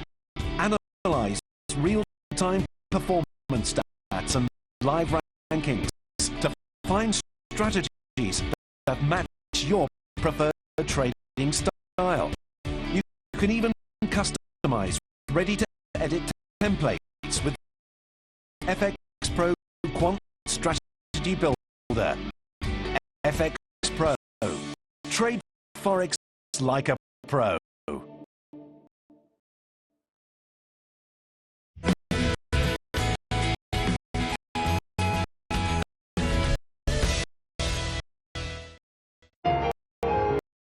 Musica is brought to you by Rolex.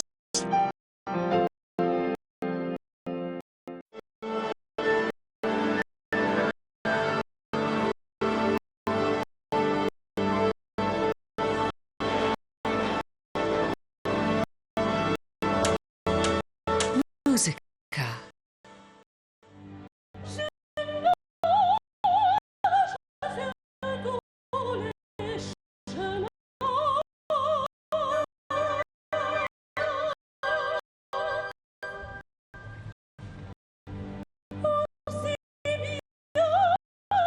Massenet's masterpiece, Manon, was recently staged in Toulouse, in the southwest of France. The wildly talented Nathalie Doucet was the star of a superb and intelligently directed production.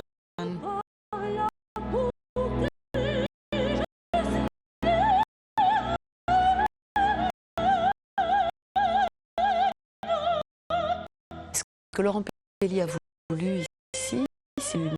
What the stage director Laurent Pelli wanted was a Manon who's full of life and full of desire.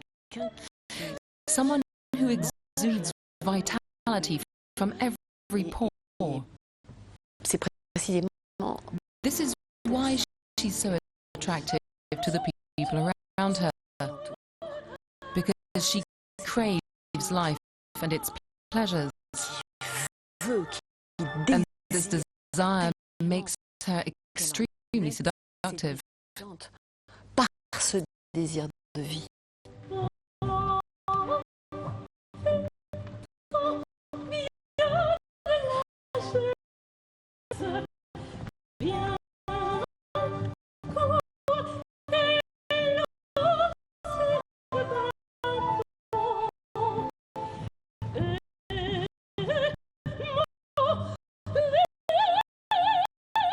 J'espère qu'avec Laurent, I hope that we managed to create the character the stage director had in mind. This little creature who's being devoured by the wolves of a self-righteous society. Les loups de la société bien pensante. Mais c'est un animal. But she's also a tough little creature. A rebel who won't give in. Laisse pas faire. C'est un personnage. Manon is not necessarily a likable character. She's immoral, extremely selfish. She walks over everyone and everything in her path. Elle piétine tout sur son passage. Donc il n'y a que son désir. The only thing she cares about is her desire. But at the same time, her thirst for life makes her a poignant and endearing character. Qu'elle nous touche.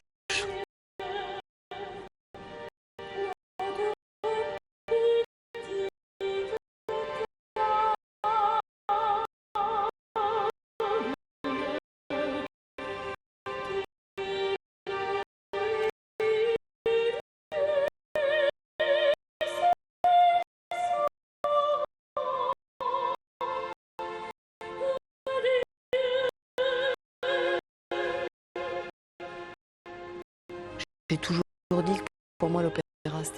I've always said that for me opera is first and foremost about drama, which has shocked those who think it's primarily about the music. It's the age-old argument of prima la musica, poi le parole. First the music, then the words. For me it's first the words. Which means that in opera, at least, the music, the orchestra and the singers must be at the service of the staging and the dramatic action.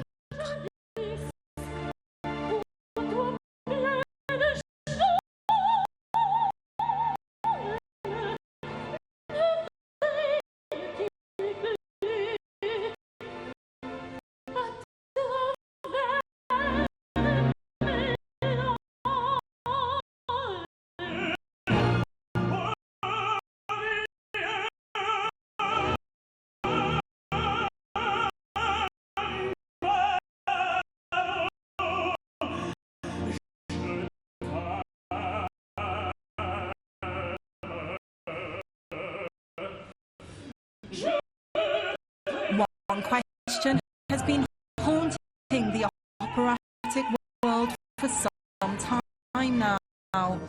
After a gloriously successful career spanning 23 years, will this be Dessay's last performance, or will the French soprano simply say goodbye to opera for now? I'm not leaving opera. Opera's leaving me. My repertoire is quite limited. I've sung most of the roles available for my voice, and I've reached an age where I don't feel like playing the young girl roles anymore. There are no roles for me today. I'm not interested in continuing to play the same roles, but less well. Je ne vois pas où est l'intérêt. C'est pour que But I have plenty of other projects. I want to move towards the theatre, especially acting on stage without having to sing. I'd like to know what kind of an actress I can be when I'm not singing. Quel artiste je suis quand je ne chante pas.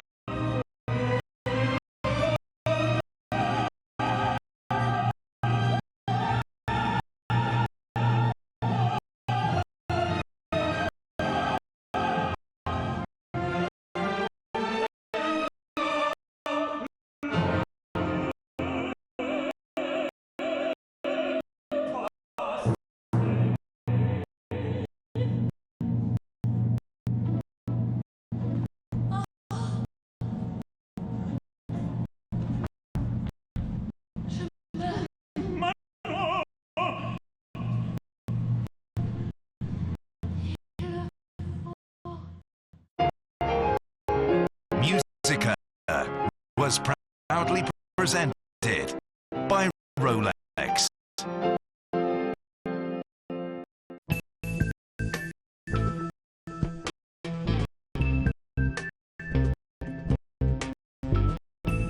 What's on in Europe?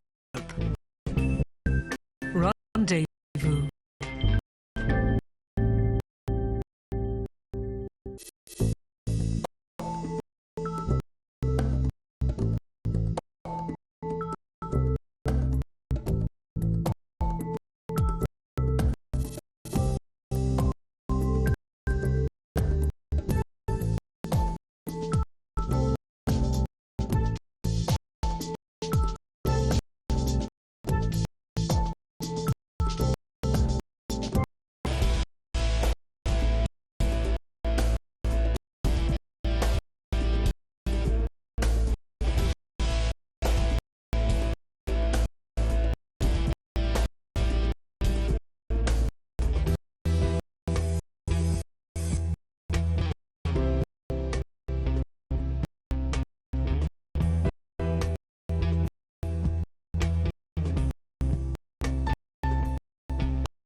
Что мне для памяти по барабану купил.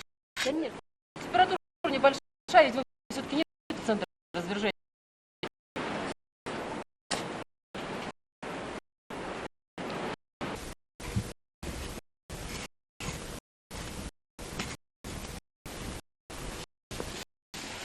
На снегу. Мы вот берем.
Euronews app.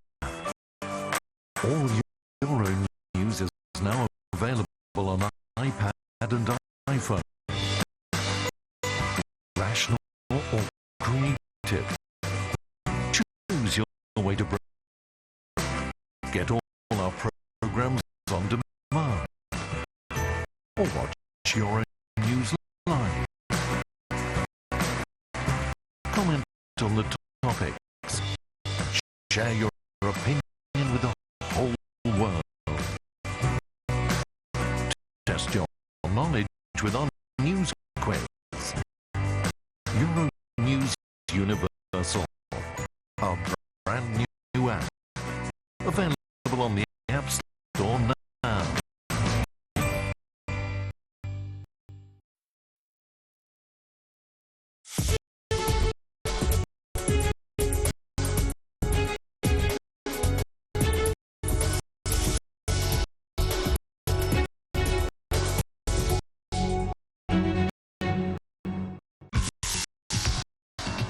China believes the deadly Tiananmen Square car crash was a suicide attack.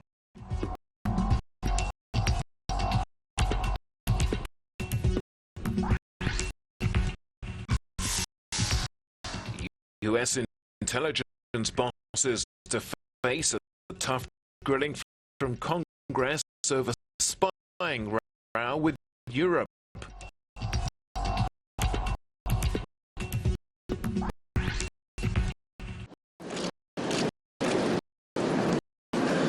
While celebrations took place in Istanbul, commemorations were being held in Turkey's capital Ankara to mark Republic Day. The foundation of Turkey 90 years ago today is an occasion on which people often choose different causes to celebrate. For many, the wreath-laying ceremony at the memorial to Mustafa Kemal Atatürk is a chance to honour those who have laid down their lives for Turkey.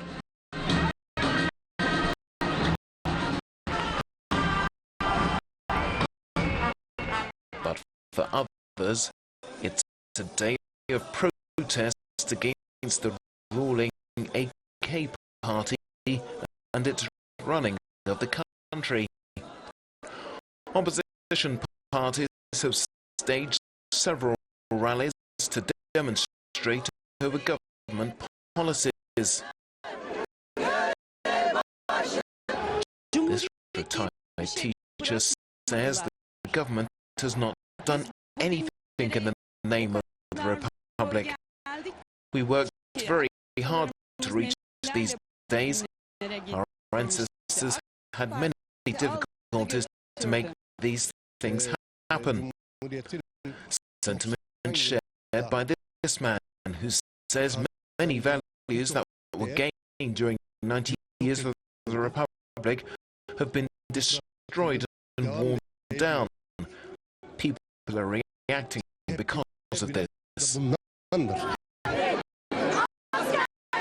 Turkish authorities were widely condemned for the tough crackdown on nationwide anti-government protests during the summer, and resentment appears to remain high.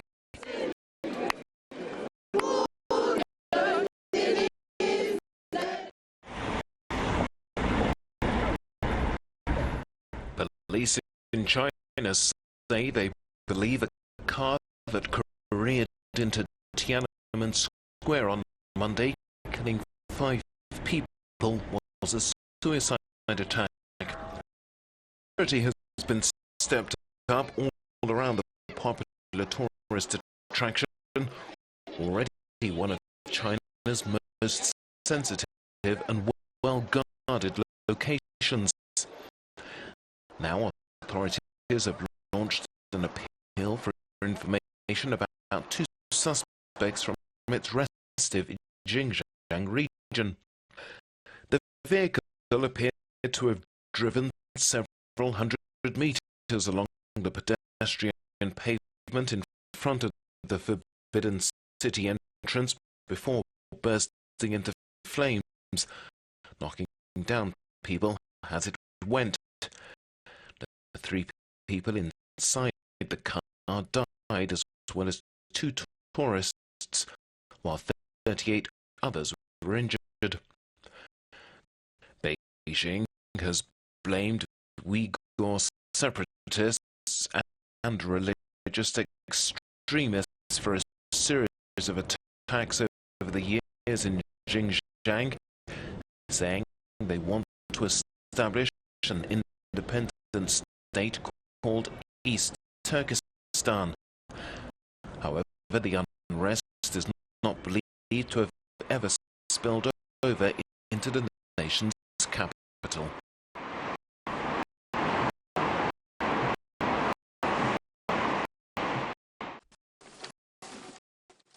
Grovelling apologies all round from the president and head of Mitsuo, Japan's second biggest bank.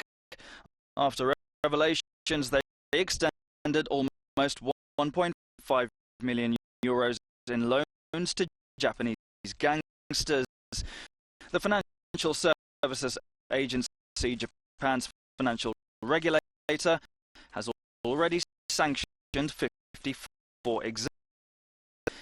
An inspection discovered a trail of small car loans made by Orient Corp, an affiliate of the bank, to people involved in organized crime. Mitsuo's president has submitted a business improvement report to the FSA, but will not step down.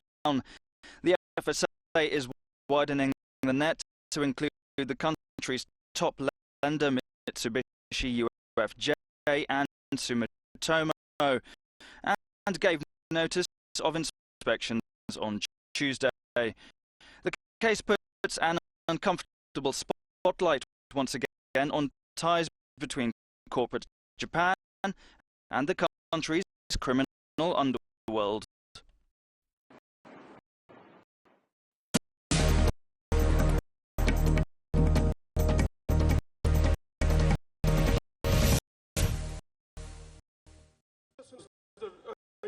Live to Istanbul now, and the culmination of the opening ceremony of the world's first Trans-continental tunnel. You can see President Abdullah Gül and currently speaking Prime Minister Recep Tayyip Erdogan. Turkish leaders who've made this project possible. It's a tunnel between the Asian side and the European side of Istanbul, going underneath the Bosporus Straits.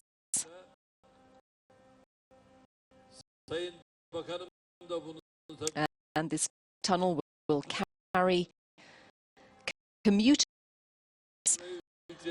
giving welcome relief to the people of Istanbul, who until now have scrambled to get across the 2 bridges over the straits, and the other choice would be to take the boat.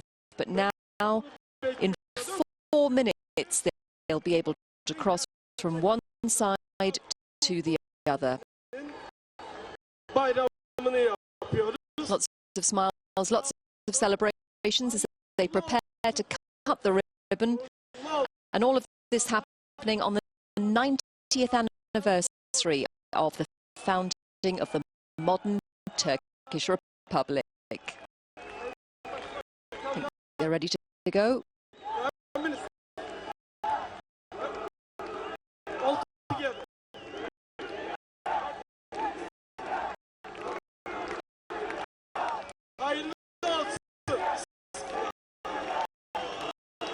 And there it's done.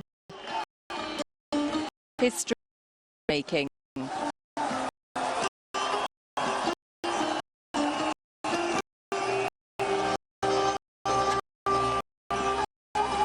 Massive day of celebration, and in a speech that we covered here on Euronews a little earlier, Prime Minister Erdogan stressed that this was not just a celebration for Istanbul or for Turkey, but really he said that it was bringing humanity together, because of course this is linking the Asian side of Istanbul with the European side, and eventually it will help to create a link that will go from London to Beijing.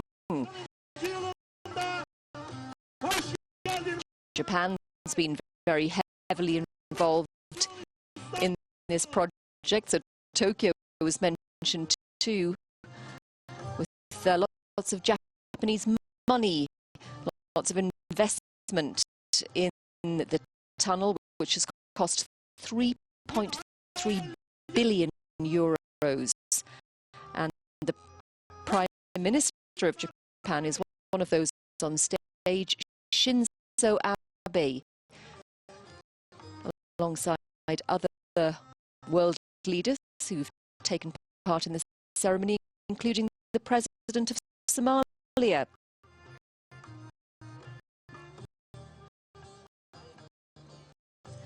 So from now on, travel plans will be much easier for the people of Istanbul. The project's had its critics, it has to be said. Some people say that Prime Minister Erdogan is making too many changes to the full. There have also been queries about, is it safe, is it really quake-proof, as the construction people claim, but will tell. Certainly there's lots of assurances from the authorities that this is safe, it's ready, and that it really will change the history, change the face of Istanbul and of Turkey in general. Now back to our regular news bulletins here on Euronews.